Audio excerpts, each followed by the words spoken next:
હું તો fully vaccinated છું, મારે કોરોનાથી ગભરાવાની જરૂર જ નથી.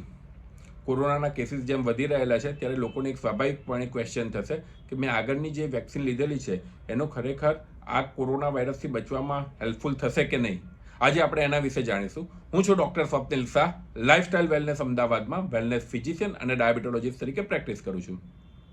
જ્યારે આપણે જે ટાઈમે કોરોનાની વેક્સિન લીધેલી હતી ઓમિક્રોન વખતે, તો એ વખતનો અને આ જે JN1 છે એ ઓમિક્રોનનો જ એક પાર્ટ ગણવામાં આવે છે. એટલે ઓમિક્રોન વાયરસ માટેની જે આપણી એન્ટીબોડી ક્રિએટ થયેલી હતી, થિયરિટિકલી એ JN1 માટે બી એ શસ્ત્ર તરીકે કામ કરવી જોઈએ.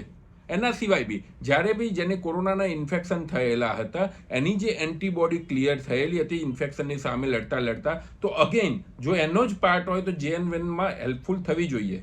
પણ જો હવે ધીરે ધીરે હોસ્પિટલાઇઝેશન વધશે કોરોનાના કારણે અથવા તો ડેથ વધશે, તો એનો મતલબ કે આગળના વાયરસની એન્ટીબોડીઝ અથવા તો આગળના વેક્સિનની એન્ટીબોડીઝ એ JN1 માટે કશું મહત્વની નથી. જો કેસીસ વધશે અને ઇન્ફેક્શન વધશે અને લોકોના એના લીધે ડેથ વધશે, તો જો માઇલ્ડ રૂપે જતું રહેશે તો એનો મતલબ કે કદાચ ક્યાંક ને ક્યાંક એ વાયરસ અથવા તો વેક્સિન આપણને હેલ્પફુલ થઈ ગયેલી છે. હવે જો કેસીસ વધવા માંડ્યા તો પછી શું કરવું પડશે? ફટાફટ જઈને નવી વેક્સિન લેવી પડશે. અનફોર્ચ્યુનેટલી વેક્સિન એ આપણા માટે ક્યારેય ટ્રીટમેન્ટ તરીકેનો ઓપ્શન હોઈ જ ના શકે. કોરોનાનો વેવ પતે અને પછી એની એન્ટીબોડી સ્ટાર્ટ થાય છે અને પછી એની અસર ચાલુ થાય છે. એટલે ચાલુ ઇન્ફેક્શન માટે કોરોનાની વેક્સિન કોઈ હેલ્પફુલ થઈ શકે નહીં. હજુ બી હમણાં સુધીની ગાઈડલાઇન પ્રમાણે વેક્સિન માટેનું કોઈને ફોર્સ કરવામાં આવેલો નથી. હું કે ICMR બધાની ગાઈડલાઇન્સો પ્રમાણે આપણે વેઇટ અને વોચનું વલણ અપનાવવામાં આવ્યું છે. જુઓ કઈ રીતે આ વાયરસની ઇન્ફેક્ટિવિટી જાય છે, શું એનો પ્રકાર બતાવે છે, એના પછી વેક્સિન માટેનું આગળનું સ્ટેજ આવશે. તો પછી શું રહેશે ટ્રીટમેન્ટ? આજથી 2019 પહેલાં બી ટ્રીટમેન્ટ નથી અને અત્યારે બી ટ્રીટમેન્ટ નથી, તો ના જ હોઈ શકે. વાયરસ માટેની ક્યારેય કોઈ એવી ટ્રીટમેન્ટ ના હોઈ શકે કે જે પરમેનન્ટ ઇલાજ હોય. સ્વાઇન ફ્લૂ છે, સાદો ફ્લૂ છે, એ બધા બી દર વર્ષે આવતા જતા રોગ છે. એ જસ્ટ સિમ્પ્ટોમેટિક ટ્રીટમેન્ટ હોય. આપણી ખાલી અવેરનેસ, આપણી ખાલી જાગૃતિ આપણને પેનિક થતાં બચાવી શકે. અમુક કેસીસ જેવી રીતે કે બહુ ડાયાબિટીસ છે, જેની ઇમ્યુનિટી રોગ પ્રતિકારક શક્તિ ઓછી છે, કેન્સરવાળા પેશન્ટ છે, બહુ ઓલ્ડ એજવાળા પેશન્ટ છે, એમને થોડા એક્સ્ટ્રા પ્રિકોશન રાખવા પડે.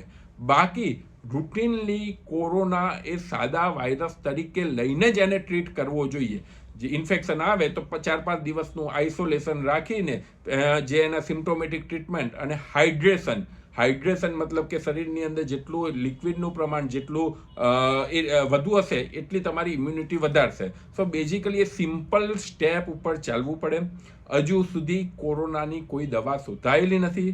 આપણે એટલા જ આગળ વધ્યા છીએ કે શું ના કરવું એટલી વસ્તુઓ ક્લિયર થયેલી છે. સ્ટીરોઇડ્સ અનનેસેસરી ના આપવા એ ક્લિયર થયેલી છે, જે પહેલાં બી હતું, પણ લોકો પેનિક કન્ડિશનની અંદર ફટાફટ દવાઓ લેવાના જોશની અંદર ઘણા બધા દવાઓ લઈ લીધેલી હતી. એ જ રીતે રેમડેસિવિર હોય કે ડોક્સીસાઇક્લિન હોય કે આઇવરમેક્ટિન હોય, આ બધા નામ હવે ભૂલાવા આવ્યા હતા એટલે લોકોના મગજમાં પાછા ચડવા માંડશે, પણ હજુ સુધી કોઈ કરતાં કોઈ એની ઇફેક્ટિવનેસ આવેલી નથી. રાધર દેન પેનિક થયા કરતાં તમારા ડૉક્ટરને એડવાઇસ પ્રમાણે અમુક એવા બ્લડ રિપોર્ટ હોય છે, જે CRP તમને કદાચ યાદ હોય તો, ડી ડાયમર જે તમને કદાચ યાદ હોય તો, એ બધું મોનિટર કરીને જે ટાઈમે જે જરૂરત હોય એ કરવું જોઈએ. રાધર દેન કે એને અટકાવવા માટે અથવા તો માઇલ્ડ કેસીસની અંદર બી ફટાફટ દવાઓ લીધા કરતાં એને સિમ્પ્ટોમેટિક ટ્રીટમેન્ટ આપવી જોઈએ અને એ જ એનો આઈડિયલ કેસ છે. મીડિયા એનું કામ છે, કરે છે, હાહાકાર એ લખશે અને ઘણું બધું એ લખી રહેશે. એમાં ફસાવાની જરૂર નથી. ઓનેસ્ટ જે તમે ડૉક્ટરનો ટ્રસ્ટ હોય એમના જોડે થોડું ડિસ્કસ કરીને, મારું કહેવાનું આટલું એટલા માટે છે કે અમે એટલા બધા પેનિક પેશન્ટને જોઈએ છે કે જે ના કરવાનું ઘણું બધું કરી દેતા હોય છે. જાતે સ્ટીરોઇડ લઈ લેતા હોય છે, જાતે એન્ટીબાયોટિક લઈ લેતા હોય છે અને બીજા 1000 જાતના નસુખા લેતા હોય છે. તો rather then doing this you should consult your doctor. તમારા ડૉક્ટરને કન્સલ્ટ કરવો જોઈએ. એક વસ્તુ સ્વીકારવી પડે કે 100 કોરોનામાંથી 1 કે 2 પેશન્ટ ઉપર જ કોમ્પ્લિકેશન્સ વધી થતું હોય છે. વધુમાં વધુ 3-4 પેશન્ટ ઉપર 96 જણા 96% નથી થતી હોતી. તો આપણે પોઝિટિવલી વિચારે કે 96%માં તો એટલીસ્ટ આપણે આવી જ જઈશું. એટલે અને જે બાકીના બી 4%ને પ્રોપરલી મેનેજ કરવામાં આવે તો આપણે જીવલેણ થતો એને બચાવી શકીએ છીએ. માટે જરાય પેનિક થયા વગર જે છે રિયાલિટી એને સ્વીકારીને એને સામે લડવું જોઈએ. Thank you.